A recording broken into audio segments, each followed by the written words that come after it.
JonTron. Hey John, you do video games. Why are you reviewing a movie? How'd they say that to me? You see these numbers? I was in the Japanese internment camps in 1942. These scars don't wash off. They return. Let me just wash these off. Let's get it. I look a bit dirty. Jurassic Park, one of the best and most memorable movies from the 90s. It holds a special place in many of our hearts. It was visceral, action-packed, and hell, beyond revolutionary for its time. Remember those special effects? Look how real Jeff Goldblum looks.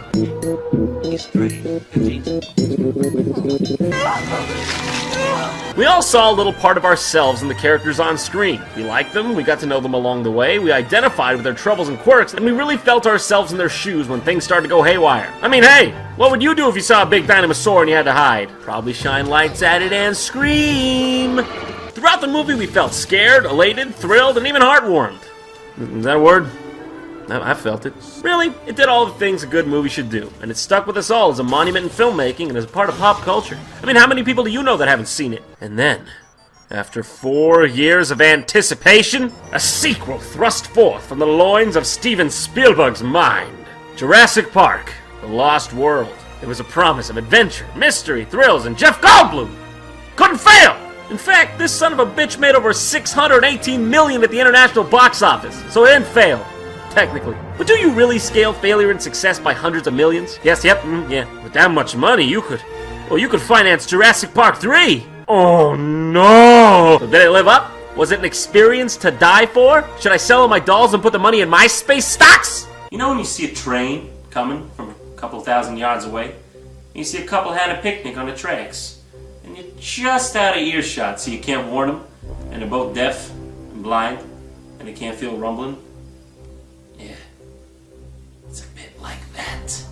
Without further ado, here's Jurassic 2. So here we commence, on a deserted island where a bunch of rich pricks are enjoying being way too close to the tide. Soon we find the soon-to-be-a-prick little girl has wandered off, because, you know, dinosaurs are extinct, so who cares? I don't blame her. I'm not worried about them when I go to the beach. I'm just worried about sand Krishnas. She then finds like a saltopus? How do I remember this shit? Oh, but then she's all like, oh, wait a minute.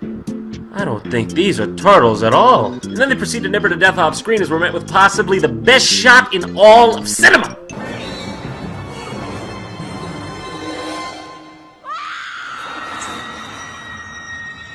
Now if you're a struggling filmmaker and you need some advice on how to up the production value in your movie real quick, let me go ahead and give you the rundown. 1, 2, 3, Jeff Goldblum. There you go. Done. That's it.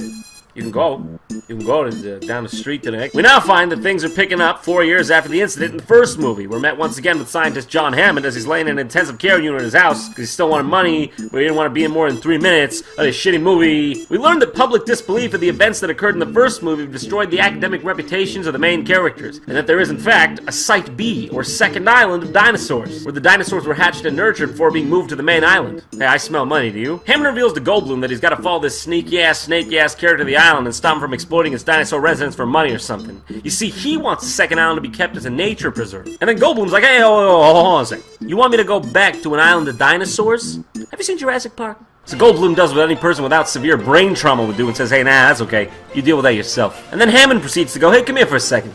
I sent your girlfriend there alone. GG, have fun, good luck, bon voyage. That's why you don't fuck with me. I'ma stay here, eat some fucking steak, drink a beer, get a BJ, hey, maybe from a goddamn dinosaur. I don't give a fuck. I'm John Hammond. How many billions do I have again? Oh, that's right. Hey, yeah, whatever. Come on. Jeff Goldblum has a black kid. I don't even know what the fuck's up with that. Somebody messed up that order. And they're off to Wild Bee to save Jeff Goldblum's retarded wife. But hey, it's not that bad of a setup. Could be worse. Could be this movie. Hey, remember, this guy was in the first one. He remembers that. He remembers what it was like to not have guns while standing in front of that. But this time it's okay. This time they brought no guns. Wait a second, huh? No, but it's alright. George Costanza remembered to bring his Nerf gun in case a bird flies by. Like, you know, small bird.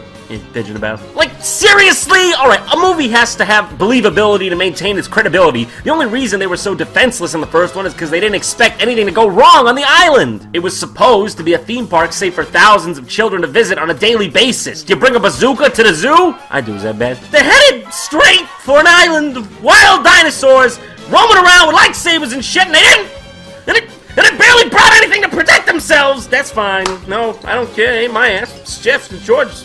And this, Oh yeah, by the way, young Vince Vaughn is in this.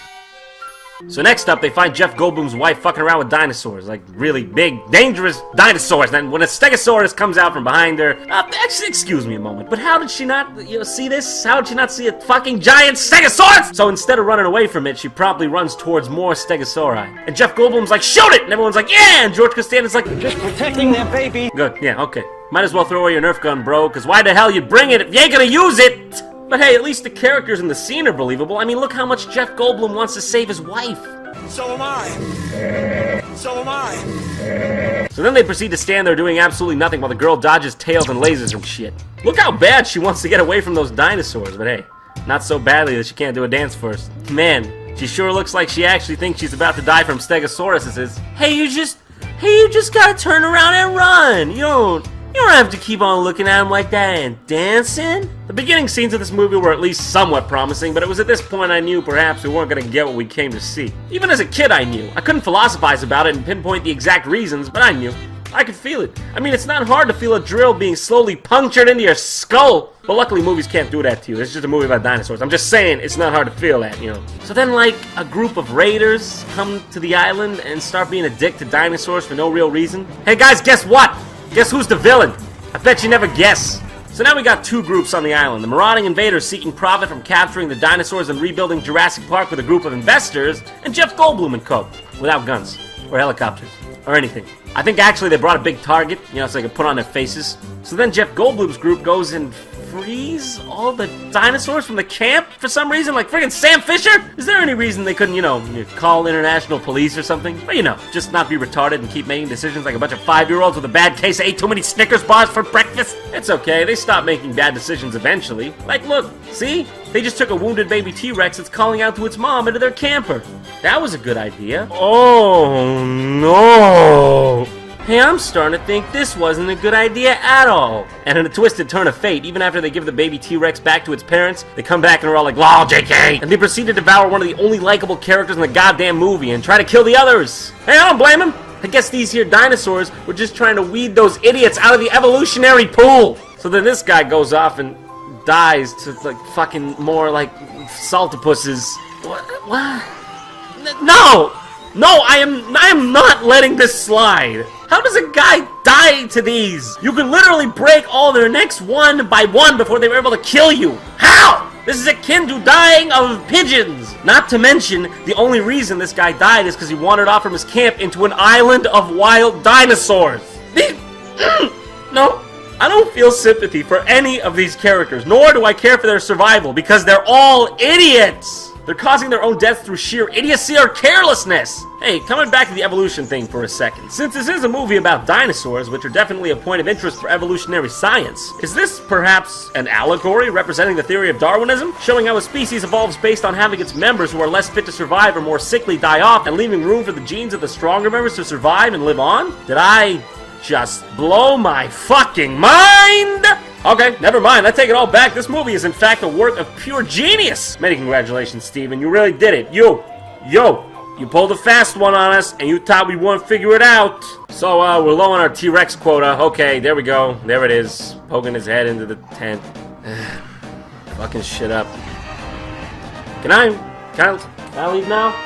So then they run through a field for a while. I don't give a shit at this point. And then, oh no, those shit raptors, they're all gonna die. Thank God, you know what I'm saying? Steve knows what I'm saying. I don't know anyone named Steve, that's the thing. Oh wait, you can let Jeff Goldblum live. He's the only reason I kept my eyes open during this movie. Not to mention, he really is the only reasonable one throughout. Kelly? Kelly, no!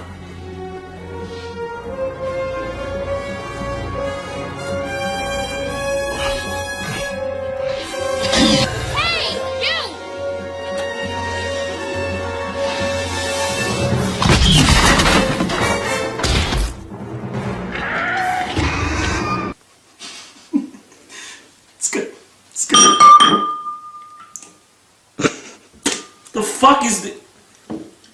Hold on a second, how old is his milk? So let me get this straight. This guy can't take on a bunch of pigeon dinosaurs, but this girl can Olympics raptors out of existence. Nah, don't see anything wrong with this one. Please continue. I think you know that your movie is taking a turn for the worse when you're writing things like this into it. Whatever. Movie's over. Let's just get the hell out of here.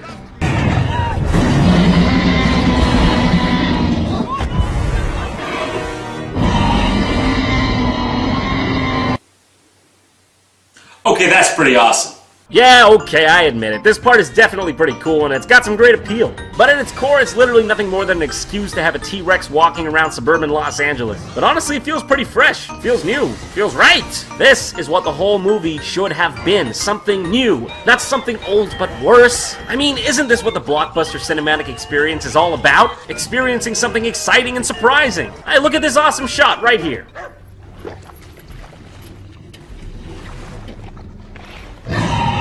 Speaks volumes, because it's real, man! Obviously, this right here doesn't have the substance and carry a feature film, but heck, man, it's a start! Jurassic Park: The Lost World quite simply feels like it's just going through the motions. It's almost as if someone misinterpreted the best parts of the first movie and tried to make a second film based solely on those elements. Jurassic Park isn't just an amazing experience because dinosaurs! Its appeal comes from the human element. What would you do if you were stuck in a broken down dinosaur theme park? It brings it close to home, and we can easily empathize with all the characters we see on screen. The reactions from the actors in this movie are genuine and probably similar to how you'd react in the same situation. The dinosaurs were really secondary to the emotions of the people in the midst of the action. A movie like this is only good if you care about the people caught up in it all. It's not about, whoa, better run away from all these dinosaurs on the green screen! It's really hard to care for a bunch of badly written characters that seem to be nothing more than a reason to see more dinosaurs go penis! More of this?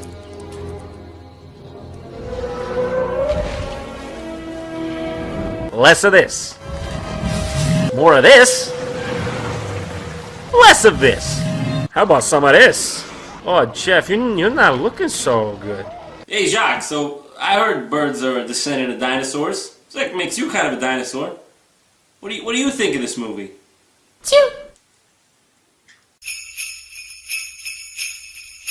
Morty Gumbus.